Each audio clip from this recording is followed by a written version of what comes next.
Today's guest is Emily Harrison, who is the founder and director of the Akashic Academy, a modern-day mystery school that is empowering humanity to find personal freedom through the Akashic Records. By accessing the Akashic Records, people can discover their soul's mission, the root cause of physical and emotional disease, and learn to find unseen solutions to their most challenging circumstances. Emily was named one of the five most innovative businesswomen by Entrepreneur magazine and has been featured on Gaia TV, Coast to Coast, MSN.com, HBO, Netflix, Thrive, the Huffington Post, and on stage at Harvard University. So let's welcome today's guest, Emily Harrison. Welcome. Yeah, thank you, Adam. I'm excited to be here. Yeah, it's interesting because as I travel on this path myself and coming across people who are, I guess, not only evolving but have evolved and have made shifts in their lives that have taken them from one career to something else, or in the midst of having a career, finding, like, I guess, a dark night of the soul that has opened them up to exploring and finding their true essence of who they are. And I guess in your case, yeah, maybe you could share a little bit about your background and how you got into the work you're doing. Yeah, absolutely. I love sharing this story. So thanks for asking. Before I dive into it, though, there's a cool connection that's already coming in from the Akashic Records that the guides would like humanity to know about because you're so right, Adam. And my hunch is that there are going to be a lot of people listening that have a similar experience where either they've changed careers or they're having a pull right now where they don't feel inspired by their work and they feel like there's something more. And this is cosmic, this is galactic. We're definitely in a time of evolution here on the planet where if you're feeling that call, you are part of the rise, you are part of the movement, you're meant to be here today, you're going to get activated. But here's another cool way that this pattern is showing us that humanity is evolving. All right, because it's almost like when I talk about my life in Hollywood, which I'll share with y'all, I like talking about that story. It's a fun story. But when I talk about my life in Hollywood, a lot of times I talk about it like a past life, right? And I'm sure a lot of the audience out there too is interested in the idea of past lives and what we were in the past and why can't we remember our past lives, right? We got to go into the Akashic Records or into a state of meditation to get this information. Why can't we just remember? We got little ones coming in the planet who are already remembering, right? Well, this idea of being able to remember our past life in this lifetime. Well, why do we even want to do that? It's because we can bring the lessons with us from the past life into this life. So, this is part of the evolution of humanity that's preparing us to remember past lives, is that we can remember and glean the lesson from our past life in this life. Does that make sense? Absolutely.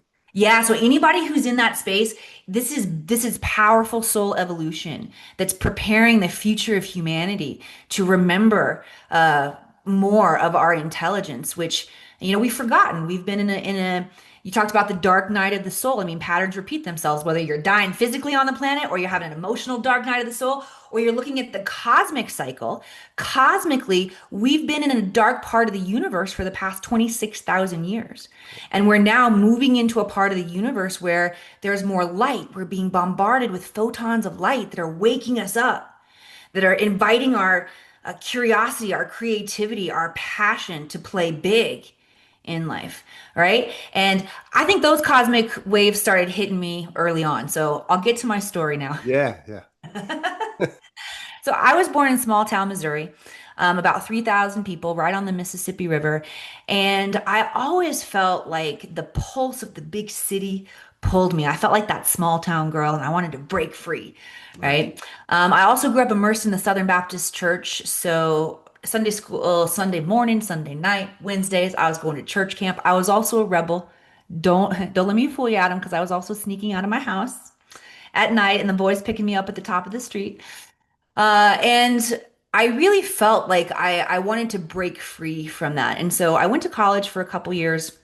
And the more I was going down the path of what a normal, successful person looks like on this planet, the more my spirit was just uncomfortable and rebelling, and I hated it. I was unhappy, I was depressed. And I had this epiphany moment driving home from campus one day. And you know, when you guys, when you drive, you use alpha brain waves, you use different brain waves, you think with a different part of your mind. And I tapped into the realm of infinite possibility. I didn't know it at that point in time, but I tapped into this infinite intelligence, the Akashic Records. And I heard a piece of wisdom come through that just said, Emily, your life is yours. If you don't like it, change it, make a different decision. And it wasn't just intel that I heard here, Adam. It was like a cellular realization. It was like all of a sudden I had the power and the courage to actually consider it.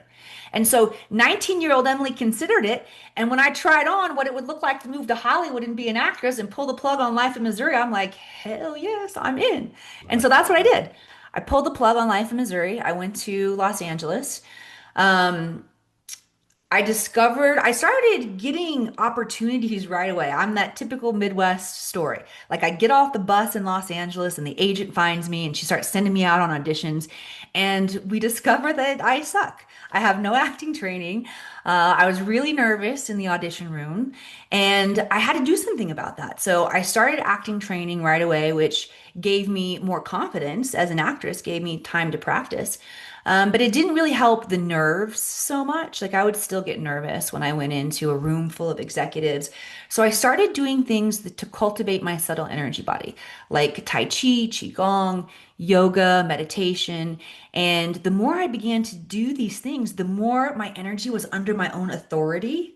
Right. And the more acting jobs I was getting, and I would start visualizing it, and it was working. And so I was using all of these metaphysical techniques to tune my technology and then get clear about my vision, project into the field what I wanted, and it started working. And I was getting more and more acting jobs. And I was a young mother, and on the outside, my husband at the time, he ran schools in Los Angeles. So on the outside, it looked like, Right. I had a really cool life. But truly on the inside, I was falling apart. The more acting jobs I was getting, the more I was missing as well. It's a numbers game out there. I mean, I was missing huge roles like the X-Men, the Avengers, Pearl Harbor, my heart was disappointed, right? I had three young kids. I felt pulled between Hollywood and motherhood, and it messed me up. I mean, I felt guilty everywhere I went. I had challenges in my marriage that I didn't have the tools to deal with. And the only time I really felt connected and alive was when I was either meditating or doing some kind of metaphysics studying. I was a sponge, Adam. I wanted to learn everything. So Yeah. for like 20 years, I would listen to every podcast, watch every YouTube video. I loved theta healing. I loved past life regression. I loved like anything, whatever it was. I heard Right. this voice in the back of my head being like, I can do that. I can do that. And so I got to the point where I naturally wanted to help other people with this, but I had no idea what it looked like. I had completely created this other life, this other timeline that I felt very attached to, right? And I was outside gardening one day when my neighbor comes limping by. And LA neighbors, we don't really know each other too deeply. Like we give each other the nod and the wave, like, hey, hey. And I realized as I'm giving him the nod and the wave, I haven't seen him for about 6 months. He's limping. I'm like, Daniel, what happened to you? He said, well, I fell and shattered my ankle. It's not healing very well. And before I knew what even came out of my mouth at him, I said, well, do you want to come over for some energy healing? And Right. as soon as I said, I was like, what the fuck did I just say? I am an actress. I am not an energy healer. Like, I hope he says no. And he says, sure, like quizzically, but sure, let me go put my dog away. Wow. I'm Yeah. thinking, what am I going to do? I don't know how to energy heal this guy. And I just was like, well, just act like you're an energy healer. Like that was the best plan I had. It was like wing it, right? Improv act it. So that's what I did. I sat him down on a chair, garden chair outside, and I propped his leg up. I put these big Sony headphones on and was playing some solfeggio music for him. And my tuning fork here, oops, I was waving my tuning fork around his foot. And the whole time I'm just thinking, I'm like, if my husband comes home right now, I'm going to have some explaining to do. And then all of a sudden, his father, who had passed, came into my awareness. And I've seen enough episodes of Long Island Medium. I know I'm supposed to talk with this ghost father, right? And so I ask him, what's your name? Just in my imagination. Right. And I get back in my imagination. I see the letters Bob, Bob, Bob, Bob. It's flashing like a neon sign, right? But not Bob, but a J name, short like Bob. I'm like, okay, I'm not, okay, Bob, not Bob. And then very valiantly, Adam, he says, I saved my son. I'm like, well, you did a shitty job, Bob, not Bob, because his ankle is shattered and he's not healing well, but okay, you saved him. Yeah. Thinking, I'm not really sure if this telepathy thing's working. And then he shares with me, like, I see an image in my mind of two hands coming together, very visual image. Next thing I know, my friend's taking the headphones off, the meditation's over.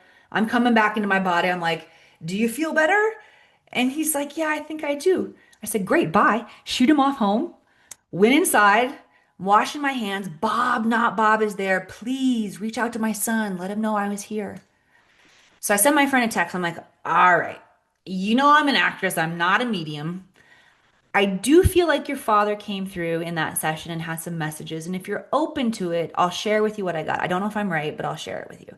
So, of course, he wanted to know. He came over, made us some coffee, and we sat down. And I said, all right, well, what was your dad's name? And he said, my dad's name was Alan. And I'm like, well, fuck. I got Bob, not Bob, not Bob, but a J name, short like Bob. Right. And he says, Emily, my dad's name was Alan J. J A Y. He went by his middle name. Oh, wow. And Yeah. we were both like, okay. And I said, okay, well, he very valiantly said that he saved you. And I told him he did a terrible job, but he insisted, Daniel. And Daniel said, well, this is what happened.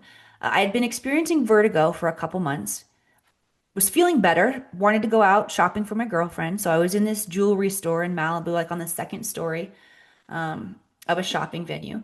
And I started feeling the vertigo come back on while I was in the jewelry store. I didn't want to pass out in the jewelry store. So I stepped outside to get some air. And where the paramedics found me, I did pass out. They said 2 more inches and I would have fallen down 2 flights of concrete stairs. Wow. Yeah. Wow, right? And then I shared with him that last image of the two hands coming together and he began to cry. And he told me, he said, Emily, my dad and I were estranged for 30 years, but we reconciled before he died and I was holding his hand when he died. And then I started crying too. Uh, and the healing that just washed over both of us. Adam, it changed my life, the course of my life in that moment. I knew that there was no story in Hollywood that I could tell that was as inspiring as the story of human potential. Like I had turned on these skills, and I could perceive beyond the physical realm. And it created so much connection and healing. I've got to help people with this. And I didn't know exactly what it looked like at that point in time. But as soon as we were done with that conversation, I hightailed it inside. I went to get my acting, my modeling portfolio, and I dug out a Conscious Life magazine that I'd picked up on my last audition. And I'm flipping through that thing. I'm like, I gotta find a class to get certified in something to help people. I'm Yeah. like, Reiki, nah, yoga, Akashic Records, that's it. Because in my personal self-study training, I had learned that the records held all information, past, present, all possible futures, and were available to assist us now with anything that we needed. So I knew that I could find mediumship, healing, coaching, new protocols. I mean, it's endless the amount of information that we can really get for other people. And so as I dove into training and started to learn how to do this for other people, I'm realizing, heck, people can do this for themselves. Like we've got to get the middleman out of the way when it comes to connection with God, with source mind, with our soul's journey here. And so that became my mission, was to train others how to tap in and read their own Akashic records, understand how they're programmed right now, why their soul chose some of the traumatic experiences that we did, because we just chose them to learn. Yeah. And when we can utilize this perspective of higher mind, the game changes real fast. In my opinion, this is the most profound tool for human evolution on the planet. Okay, my monologue is complete. Thank you for listening No, to no, all it's fine. It's interesting because there are people's souls that are reincarnating at a higher vibration and a greater expansion of consciousness as we, see and we interview, as I speak to people, they're reaching a certain place at a certain place many years before other people have. And with that said, nonetheless, when your soul is called to do the work, regardless of what work you're doing that you think on a 3D matrix level, we're guided towards that higher level of work that involves not the materialism, not the outer shell, but the inner work. So as you know, as you speak, and when I speak to people, I always hear about people who have near death experiences. Many of them are on the wrong path. They haven't chosen the career, or they resist the shift that they're being nudged towards. Hmm. And with that nudging, or that push, sometimes not listening to our inner voice and not knowing how to listen to our inner voice creates something traumatic. So for yourself and for myself, in some ways, in terms of myself getting into the Akashic Records as well, and as you mentioned before, past lives, you spoke about that. I had a past life recall that actually involved people who remembered me from the past life in this life. Yeah, it's very interesting. So for me, discovering that dark night of the soul for myself, as in conversation of understanding each other, I would look at vents in my school building I was a phys ed teacher in Brooklyn. I'd look at a vent in the building and I'd get a panic attack as I looked at the vents. I couldn't breathe. So I would tell the custodian, could you please shut the heat off, because I could see the ribbon that was, moving as the air was coming through. But prior to that, I went to acupuncture. I tried different modalities. And bringing to this point is that one of the women at work, she said, why don't you try this guy? He's a holistic healer or whatever he was. I didn't know. He's a Russian guy. So I call him on the phone and he says, come in. I said, you don't even know what's wrong. In my mind, he says, you have asthma, which is what I had. So I went to him, and through the different visits of visiting him, eventually I fell upon the opening of my energy and to the Akashic Records. And then through the readings, I did readings, but I had a reading done, and I was told that I was lived in Germany, World War II. I was a doctor in the concentration camps. And through that, I did readings, heard the names of the people in the family, and then I did a healing for a woman, and she stopped the session, and she said, I remember you. I said, from where? She said, from the concentration camps. And she told me everything. And so in terms of that experience, and then having a past life regression and a recall of exactly that, you ask yourself, like you brought up, why are we experiencing this feeling, or why are we experiencing this clothing that's still on us that needs to come off, or at least we look at it and say, let me change the shirt and put on Hmm. something new. And I think what you're expressing, and the work is working in Hollywood, and your soul crying for more, because asking for more, and like we always have to put up a front in situations in order to survive in this rat race or back and forthness. But getting back to you in terms of the Akashic Records as past lives and other things, people say you can read the Akashic Records. We can read our Akashic Records for ourselves, and I do that. But I find that it's easier for somebody else to read the records for us, per se, having a session of a person doing a reading. Would you agree or disagree? Well, it definitely is right now on the planet because that's the skill isn't turned on for everybody yet. Okay. And furthermore, I mean, we've got to really be willing to love ourselves. I mean, there's direct access correlated with how much love, the frequency of love that we're willing to have for ourselves and others, right? Because that's what really ensures that we don't weaponize That's true. this realm, because it is a very, very powerful realm. All right, so the more self-love that a person has, the easier it is to access. And a whole bunch of humanity right now. I mean, that's an area where we're still in suffering, right? We don't believe that we're worthy of love and just able to just be, right? We think we have to put up these fronts. And these are all constructs of the Maya, the illusion, the 3D that you talked about. It doesn't represent the higher truth, right? But this part of like where we are in Earth School is 3D because it allows us to learn, right? The contrast allows us to learn. And there's also an evolution, like an upgrade going on right now because the 3D does not actually represent the highest potential for this Right. planet, right? And so we're also transmuting our own inner darkness, which is bringing more light and evolution to the planet. So eventually, the Akashic records will be established here and everybody just interacts with them. There's no lying to each other, right? But we're not at that phase yet. So I definitely understand why you say it can be easier to have somebody else tap in and read your records. And having perspective of somebody that you trust is really important too. I even though I read the records and I read my own records, I still have checks and balances in my life of trusted counsel. I think that's Okay. important. Yeah, that makes sense. Hmm. Absolutely. But in terms of the readings that we do, when I access the Akashic Records, I find reading a specific prayer and then closing the records and then opening them up again gives me a greater connection. I hear more and I feel more. Yeah. Yeah. In terms of when you're doing the records, how would you express to the audience like how you receive the information? How does it come through to you? So it comes through for most people in one of the four clairs, right? And it's all in the imagination. So a lot of people, first of all, let's just talk about the imagination, because we've been programmed to feel like this is child's play. My imagination isn't real, and that is how this power gets hidden from you in plain sight. Right. Is that you create a belief system that this isn't real or it's child's play, and so you don't engage with it. Okay, but I'll invite everybody to remember back in the time of Shakespeare, imagination was likened to direct connection to the gods. So our imagination is really important.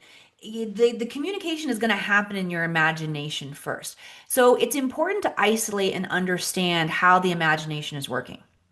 Okay, because our imagination, we picture like in that's in our mind. It's in this subtle field of energy. It's not in the physical, tangible world, right?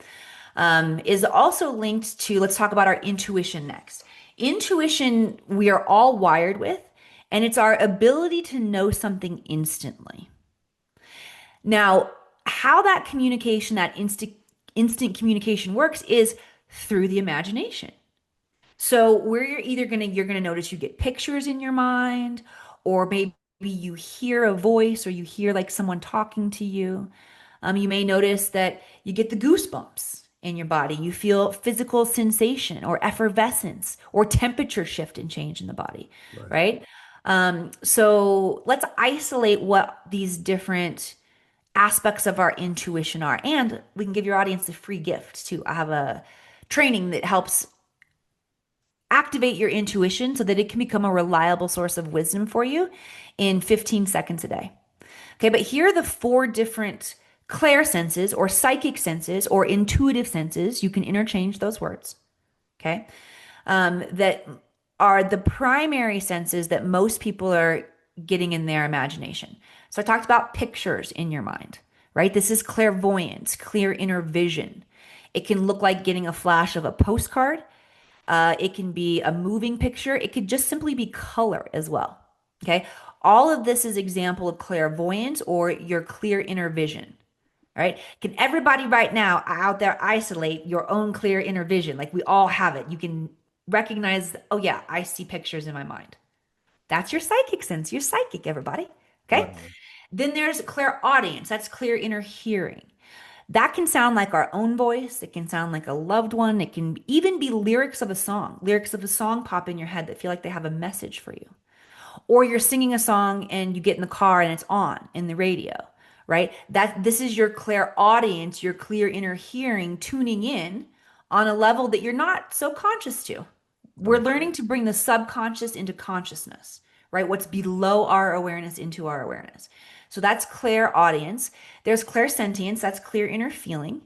For me, it's a truth indicator when I get the goosebumps going through my body. Or, yep, there they go right there. Also, I can feel temperature shift and change when downloads are coming in, or if I'm healing and I'm releasing something. Sometimes there's a cool energy. We can also feel other people's emotions. That's a part of our clairsentience. When we feel other people's emotions, it's called empathy or being empathetic. Right. It's a superpower. A lot of people's superpower is dialed all the way the wrong direction, so much they can't even go out into public or they get bombarded by everybody else's energy, Absolutely. right? So empath, this idea of understanding our empathetic nature, it's part of our clairsentience, our clear inner feeling. And then we have claircognizance, which is clear knowing.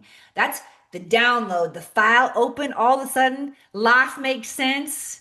Everything there, and you're not really sure where all the information came from. It's just there's a big file that's now available to you. There's wider, deeper understanding of a subject that all of a sudden makes itself known.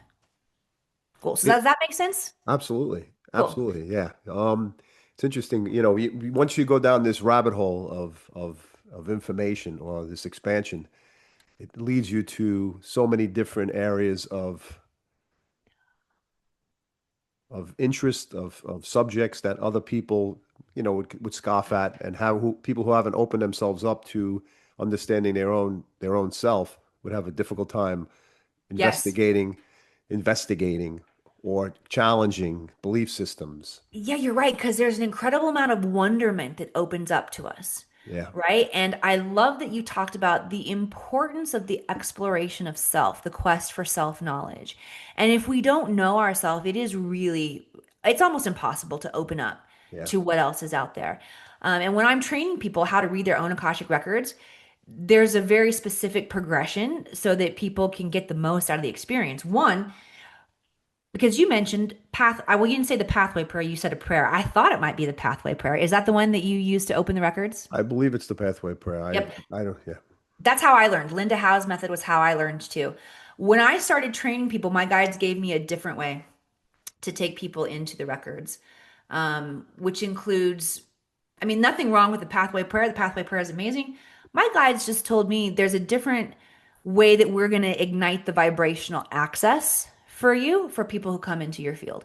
And I use the crystalline tube of light, which is an ancient piece of technology that comes from ancient Egypt and traces back to Atlantean times, but it connects us directly we connect it into the core of Mother Earth. And then outside of this time space continuum into the Akash. We drop the consciousness from the mind into the heart. So we're using heart mind and then sounding the frequency of Om, which prepares the body for communication. Right. So that's how I take people into the records. But the first step is teaching them a reliable method that they can start using and getting information and testing it out. Because everybody's going to go through the process of, is this true? How do I know this is me? So we got to get through that process first, right? absolutely. And then it's the deep dive of quest into self knowledge. Because as you truly know yourself, the result is know yourself through the eyes of God mind, right? The self love that gets activated is so profound that fuels us into the third phase, which is what I call showing off in the records, which is the past, like the future, like the astral travel, right? The stuff that really stretches our imagination.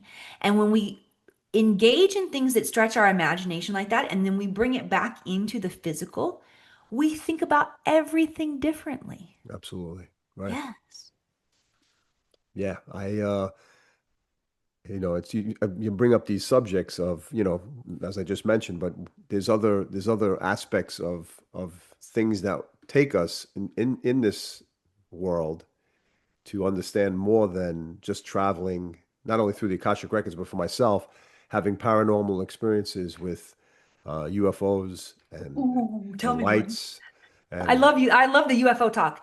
Tell me about your best UFO experience because well, I you're would right. I would I I would think say it's interesting because I live in like a development in a suburban area, but there's a lot of houses around. So interesting through my own either dreams, but on the beach maybe 2 years ago, there was a UFO that came and hovered by the shoreline, and then I guess I looked at it, and then it went off on a 45-degree angle. It was the middle of the afternoon, and there were people on the beach, and I didn't even look around to see if anybody noticed it because nobody who wouldn't be thinking in the terms of what we're discussing would be looking for the things above or below. We'd be looking straight ahead. So anyway, that thing took off and it went up. And then that winter on the turnpike of New Jersey by the airport, I was driving, and all of a sudden a big blue orb yes. came flying right over the car and looked like a Roman candle. It was the middle of winter, so I said to myself, "This is not a Fourth of July thing, obviously." It came, boom, exploded, and went away. And then I've been having dreams, and then once I had a dream, I had dreams, but the dreams themselves then bring people in my life who then have an alien connection. So then I'll be friended by people who have a deep connection towards stuff that, I found out later on. But I had dreams with that. And then a guy, my neighbor, they were sitting across the way. They were having, on a Friday night, they were sitting there together. And all of a sudden they said on my roof, or his roof as well, was a being standing there. But all the security, the sensor lights went on. And when he looked at it, nobody saw it except him because he's interested in it, Mhm. in the subject. And then he said it just disappeared. But it was like staying on top of the house. So it's like, yeah, interesting stuff for me. I haven't had per se encounters with anything I mean, orbs and stuff, but people come into my Mhm. realm in dreams and talk to me in the dreams, and then I see two moons, or two moons. I'll see a ship. That's exciting. I love it. I mean, I'm so fascinated with it because you have these connections with people. I know people contacted me and said, I know you. And I'll say, where do you know me from? So this is a good story just on the subject of the Akashic Records, which is interesting. I was in a seminar. So a woman contacts me. She says, I know you. I said, I don't know you. I wasn't in this understanding of, galactic or Mm-hmm. anything beyond. And then she said, I know you from the planet Sirius. So I said, Sirius. I said, Sirius. I didn't understand Sirius. So I did the Akashic Record reading, and I hear you're from the blue planet. And I didn't, I said, blue planet. So I looked it up on Wikipedia, or what the blue planet was considered, and said Sirius. So I said, wow, that's interesting. That is interesting. So Yeah. there's a perfect example for people like the Akashic Records, how that information came through. Yep. And Amazing. And I love the Syrian connection is so powerful. They're one of the seed races of the human, this technology of the human being. And one of the reasons that I go to Mount Shasta every year and take students there over Lionsgate is because we align to the constellation Sirius. So Sirius is it's at least a binary star system. There's Sirius A and Sirius B. And I think Sirius B is the water planet. If not, both of them have water, but Sirius B is definitely like the watery blue one. And yeah, so many humans, we know each other from lifetimes there. But the scientists actually say that it might also be a trinary star system, which is interesting. But Sirius is known as our spiritual sun and a gateway into great central sun. that's interesting. So Yeah. you powerful if you from there, Adam. I Just saying. guess I don't, yeah, maybe. I don't, it's interesting for me. I think about you look at, you try to maintain being grounded, as you said Yeah. earlier, to keep yourself in the mix of the learning experience of life, to be able to fulfill the lessons and to fulfill what we came here to do. Mhm. And yet we're always looking to come out of our body in some way when we have this inner motivation to learn more. And I think I think once we come to that conclusion, I hear so many people, like my friends will say, or I'll hear them say, but that person has money. They should be happy. Or they have a beautiful house. They should be happy. And I once I went on this path, and that as a child, that really never fulfilled me. I was always seeking knowledge and information. And I think that's a real commodity. I mean, you can't survive just on knowledge. You need to have a survival again. But the desire to learn and the desire to open up and to challenge yourself to these exact things that you're doing with the Akashic Records is powerful and inspiring. Well, on a soul level, I mean, you know what's up here. This is a living library planet where we get to learn from everything around us, Yeah. right? And you're also, I mean, you talked about predecessors, those of us that are ahead of our time. As a kid, you understood the shift that would be happening where we are shifting our value system from valuing the world of the 10,000 things to valuing truly the most valuable commodity in the universe, which is information, Right. right? And interestingly enough, we have evidence of that shift here on this planet. Um, from Donald Trump's first run for office, he actually shifted that dynamic. He and his team paid so much money to Cambridge Analytics, which is a data collection company in England, to collect data on the impressionable people, that the amount of money that was spent on that shifted the list of the commodities here on the planet from oil and gold being number one to now information was number one. Wow. And when I heard that, I'm like, of course, like as above, so below. Here it comes. It's true.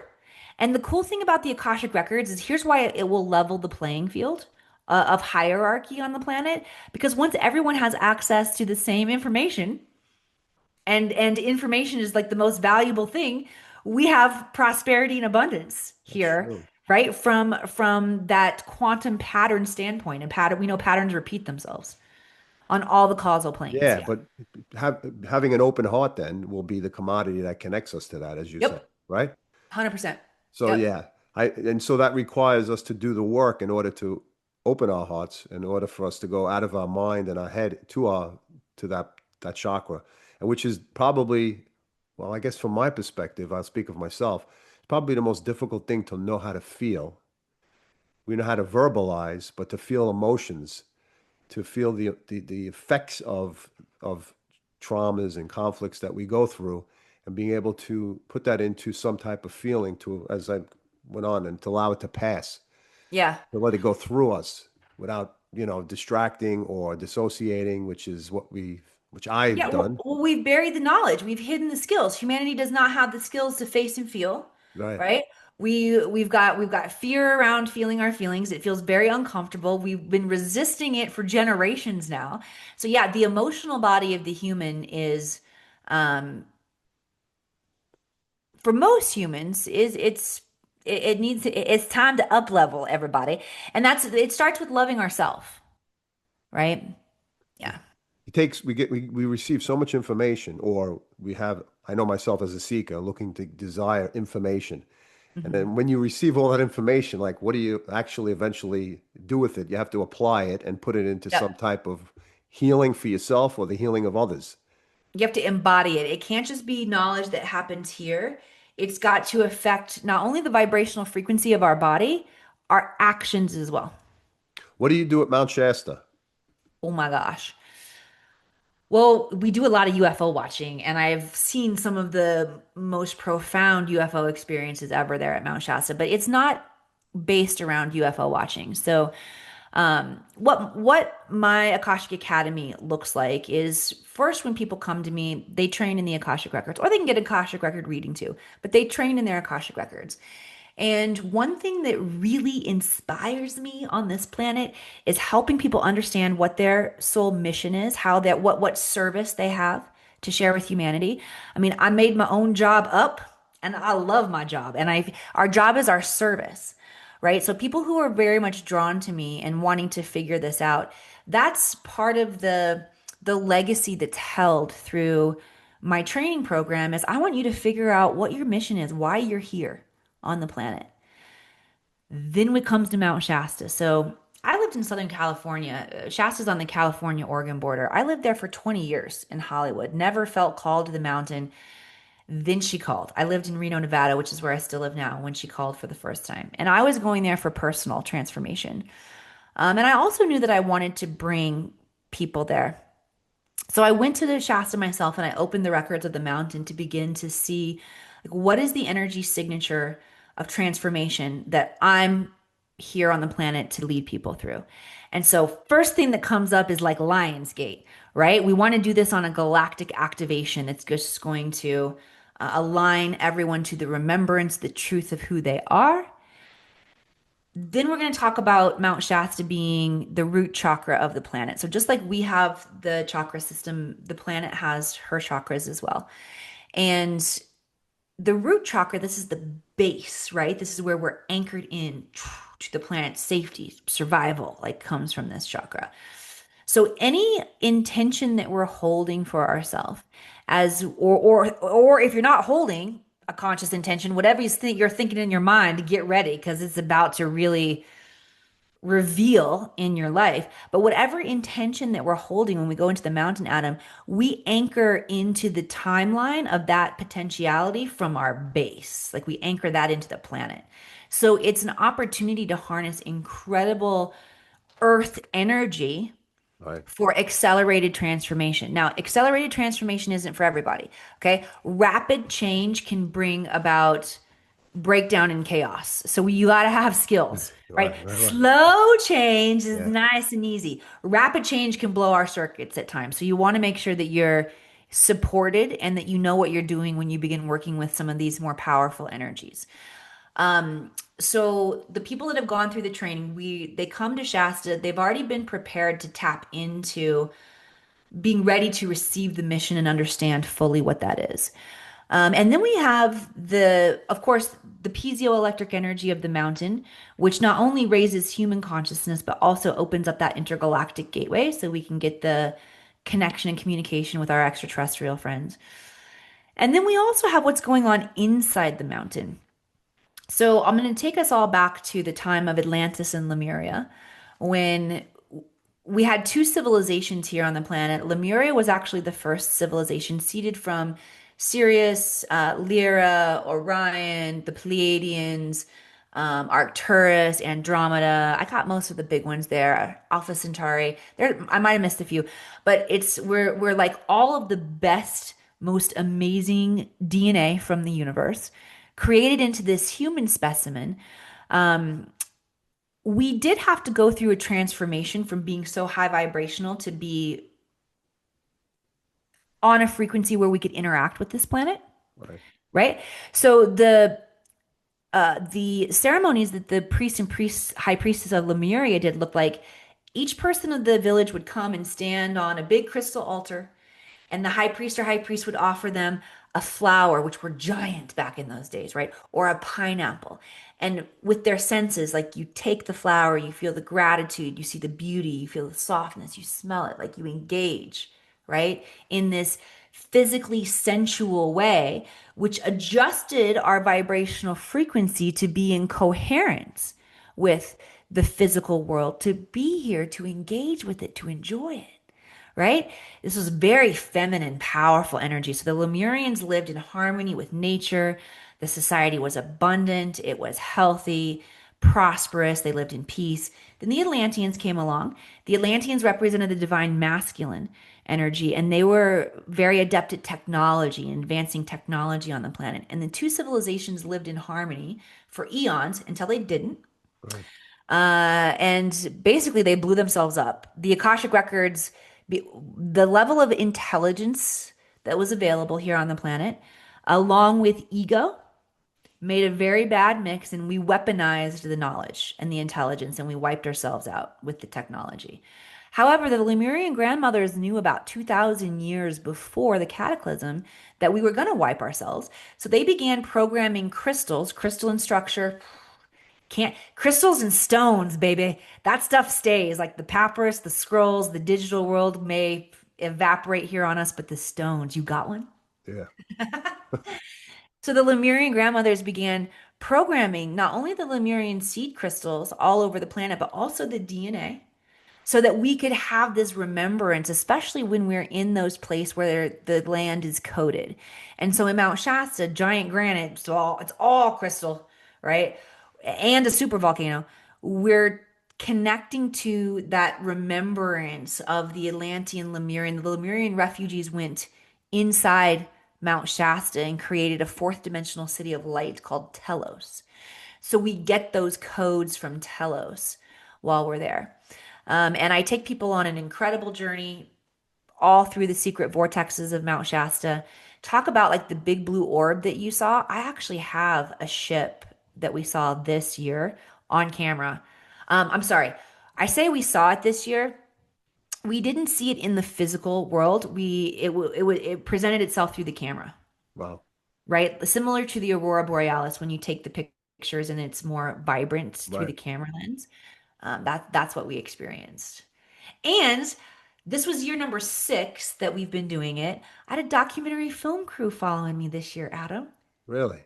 Yeah. Wow. Where It can you was see that? we anticipate it to be out in December. It's gonna be on Connect TV, KNEKT. It's a live streaming service out of Los Angeles. They definitely are giving Gaia a run for their money. Wow, wow, wow. You're connecting the earth with the mother earth with the father sun, the connection between both. Because most people want to leave the 3D experience and escape to the fifth dimension, but they forget about grounding themselves and keeping themselves in harmony with Yeah. the earth and what lies above. If somebody were interested in reaching out to you, how would they do that? Emily at the akashicacademy.com. Shoot me an email. Okay, and then the akashicacademy.com is the website if you want to check out any of the training that we have. I do want to make sure everybody finds that free training for intuitive development. I'll put it down in the link below, when I Awesome. when I put everything in. All right. If you wanted to leave the audience with a lasting message or something that applies to what we discussed, what would you offer? Let me just drop in and see what the guides want to say.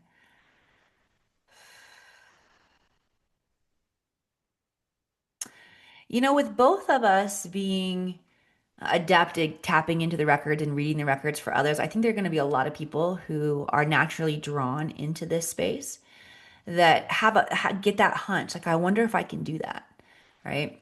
And I would just love everybody to like tap into your body.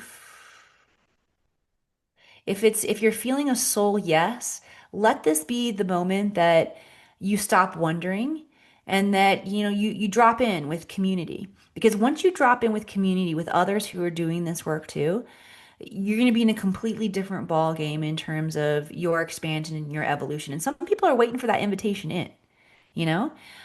So let this be like your cordial engraved invitation from Adam and I to lean into what you're here to do and yeah, find your tribe.